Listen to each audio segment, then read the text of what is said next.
ঢুকে পাচ্ছে বিপাচ্ছে মারা অবস্থা অস্থির সদীপ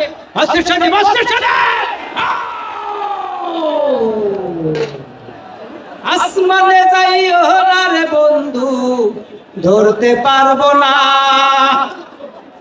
পাতালে যাইও না রে বন্ধু ছুঁইতে পারবো না।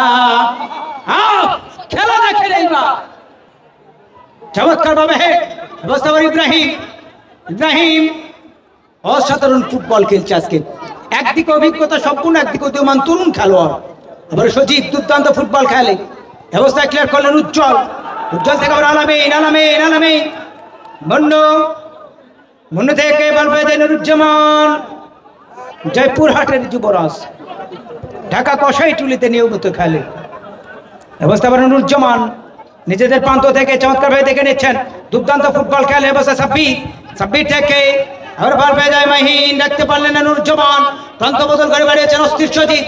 অবস্থা একটু ক্লিয়ার করলেন, বল পেয়ে আব্বাস কি করবেন, আব্বাস রেখেছেন নিয়ন্ত্রণে, জার্সি নাম্বার 9 আব্বাস ঢুকে পড়েছে অস্থির সজিত।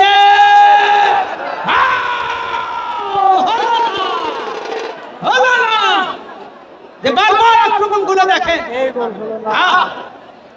এই সজীব এবং আব্বাস, আজকে কপালটা যাবে কোন দিকে? সুপ্রিয় দর্শক শ্রোতা, খেলার ফলাফল যখন 1-0 গোল অগ্রগামী। মাইক্রোফোন আমাদের জানাবো আসাদুল ভাইকে, আপনাকে। আমাদের রিয়াসাত পরিবহন ভাই মঞ্চের সামনে বসে রয়েছেন, এক উদীয়মান তরুণ নিয়ে এই যুব সমাজের আইডল শুরু করেছেন আজকের এই মরহুম রবিউল করিম সেলিম স্মৃতি ফুটবল টুর্নামেন্ট। উত্তরবঙ্গের তথা সিরাজগঞ্জের সোনালী সংসদ আয়োজন করেছেন জমজমাট ফুটবলের আয়োজন। মাঠের উত্তর প্রান্তে সবুজ বর্ণের জার্সি পরে অবস্থান, রঙের রসে ভরপুর বারিদাদের রংপুর।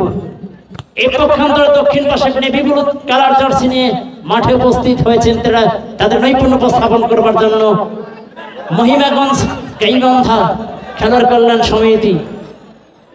ইতিমধ্যে কিন্তু মহিমাগঞ্জ গাইবান্ধার 21 নম্বর জার্সিধারী খেলার উদীয়মান তরুণ ফুটবলার ইব্রাহিম প্রথমার্ধের 24 মিনিটের মাথায় সেই কাজের কাজটি করে ফেলেছেন। আবারও আক্রমণের সজীব